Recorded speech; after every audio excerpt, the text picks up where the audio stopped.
নমস্কাৰ বন্ধু বান্ধৱীসকল, আজি এটা নতুন ৰেচিপি লৈ আকৌ আপোনালোকৰ ওচৰত আহিছোঁ। ৰেচিপিটো হ'ব ছাগলী মাংসৰ ৰেচিপি। সাধাৰণতে ছাগলী মাংসৰ ৰেচিপি যেনেকৈ বনায় আপোনালোকে তেনেকৈ নবনাওঁ। আজি এটা অলপ বেলেগ ষ্টাইলত বনাম। সেইটো ষ্টাইলত বনাবলৈ কি বস্তুৰ দৰকাৰ হ'ব মই কৈ আছোঁ। সাধাৰণতে আমি পিঁয়াজ, আদা, নহৰু আৰু গোটা জিৰা অকণমান লৈছোঁ। আকৌ কি দৰকাৰ হ'ব সেইটো জানিবলৈ আপোনালোকে ভিডিঅ'টো চাই থাকক। ব'লক আমি ভিডিঅ'টো আৰম্ভ কৰোঁ।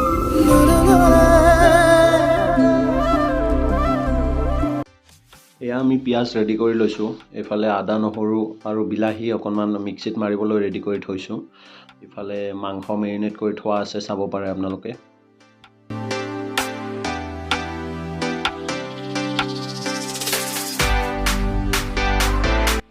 আজি আমি মাংসটো কুকাৰত বনাবলৈ ওলাইছোঁ। কুকাৰটো বহাই দিছোঁ। গৰম হোৱাৰ পিছত তেল দিছোঁ।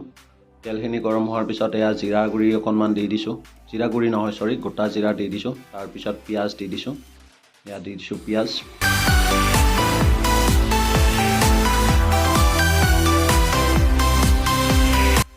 জিৰা আৰু পিঁয়াজখিনি দিয়া হোৱাৰ পিছত আমি ধুনীয়াকৈ অকণমান সময় লৰাই ভাজিব লাগিব।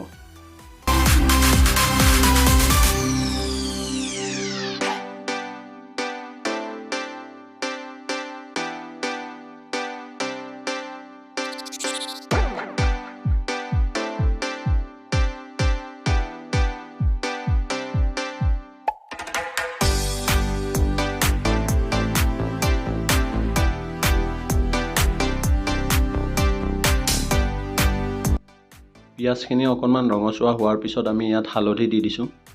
হালধি দিয়াৰ পিছত আকৌ আমি অকণমান লৰাই ভাজিব লাগিব।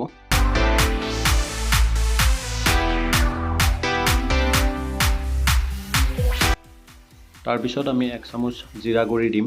ইয়াত জিৰা গুড়ি দিছোঁ। তাৰপিছত 1 চামুচ ধনিয়া গুড়ি দিম। ইয়াত ধনিয়া গুড়ি। এতিয়া আমি ইয়াত অকণমান কাশ্মীৰী পাউডাৰ এড কৰি দিম, যাতে কালাৰটো ভাল হয়।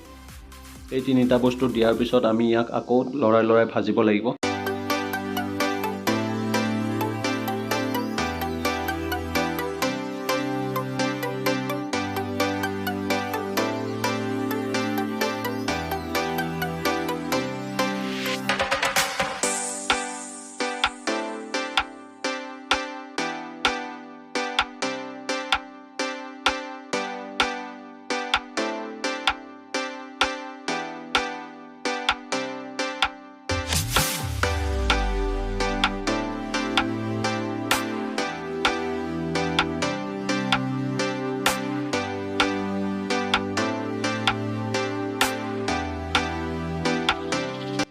গোটেইখিনি বস্তু ভালকৈ ভাজি লোৱাৰ পিছত ইয়াত আমি আদা, নহৰু আৰু বিলাহীৰ পেষ্টটো এড কৰি দিছোঁ।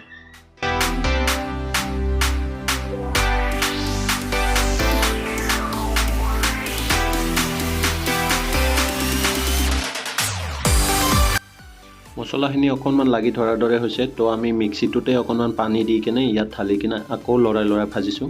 ইয়াত চাওক, লৰাই ভালকৈ ভাজাৰ পিছত আমি ইয়াত মাংসখিনি এড কৰি দিম।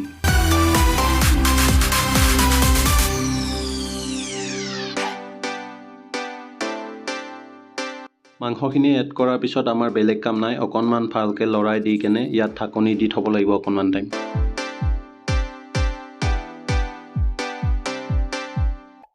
কিছু সময় হোৱাৰ পিছত আমি ঢাকনি গুচাই আকৌ এবাৰ লৰাই দিম। তাৰপিছত লৰাই কেনে ইয়াত আলু এড কৰি দিম।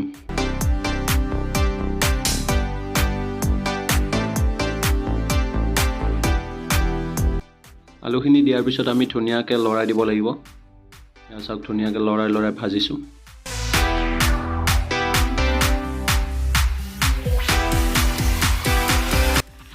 আলুখিনি সিজাৰ দৰে হোৱাৰ পিছত আমি ইয়াত অকণমান পানী দিম।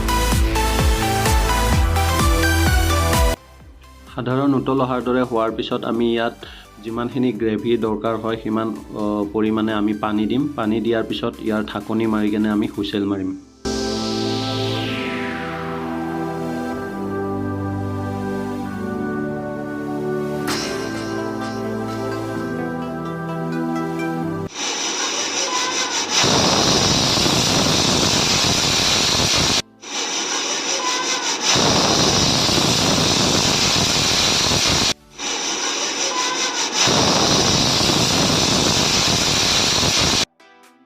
তিনিটামান হুইচেল যোৱাৰ পিছত আমি ঢাকনি খুলি চাম। এয়া চাওক আমাৰ মাংস ৰেডি।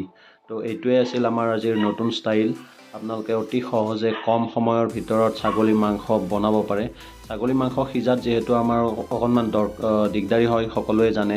তো এইটো পদ্ধতিত বনালে আপোনালোকৰ মাংসটো ধুনীয়াকৈ সিজিব আৰু ধুনীয়া টেষ্টি হ'ব। তো ভিডিঅ'টো চাই ভাল পালে লাইক, কমেণ্ট আৰু শ্বেয়াৰ কৰিব। আৰু যদি চেনেলটি নতুনকৈ চাইছে তেন্তে ছাবস্ক্ৰাইব কৰি কেনে বেল আইকনটো দবাই দিব। ধন্যবাদ।